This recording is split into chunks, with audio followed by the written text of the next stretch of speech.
अच्छा ठीक है साहब जी। अब तुम लोग फटाफट काम पर। अरे भाइयों तुम लोग यहाँ क्या यहाँ? अरे साहब जी, ये आप कैसी बात कर रहे हो? आप ही ने तो हम दोनों को यहाँ पर काम पे बुलाया है, और हम लोग यहाँ नहीं आएंगे तो कहाँ पे जाएंगे? अरे भाई, शायद तुम दोनों ने मुझे पहचाना नहीं। मैं तुम दोनों का छोटा भाई कैलाश। क्या?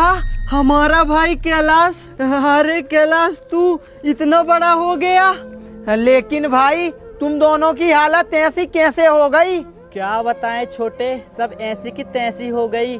हमारे पास बहुत पैसा था, लेकिन हम दोनों ने उन पैसों की कदर नहीं की। सारा पैसा अय्याशी में उड़ा दिया। अरे हाँ छोटे, ये बिल्कुल सही बोल रहा है।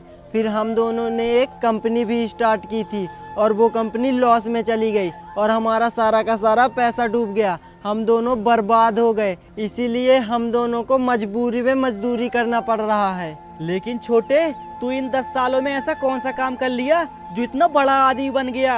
अरे बड़े भाई, जब तुम दोनों मुझे अकेले छोड़ के गए थे ना, तो उस समय मेरे जेब में एक फुटी कौड़ी भी नहीं थी। उस समय में मेरे पास कुछ था तो वही हमारे बाप का नसीहत जो वकील ने दिया था। अरे हाँ छोटे, तूने तो वो नसीहत ही ली थी, लेकिन उस नसीहत में ऐसा क्या था जो तू इतना बड़ा आदमी बन गया? अरे भाइयों, उस नसीहत में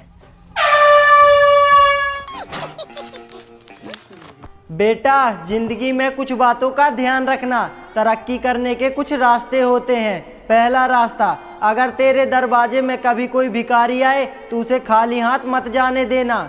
और दूसरा रास्ता, कभी भी किसी के साथ में गलत मत करना, और कभी भी किसी को जानबूझकर मत सताना।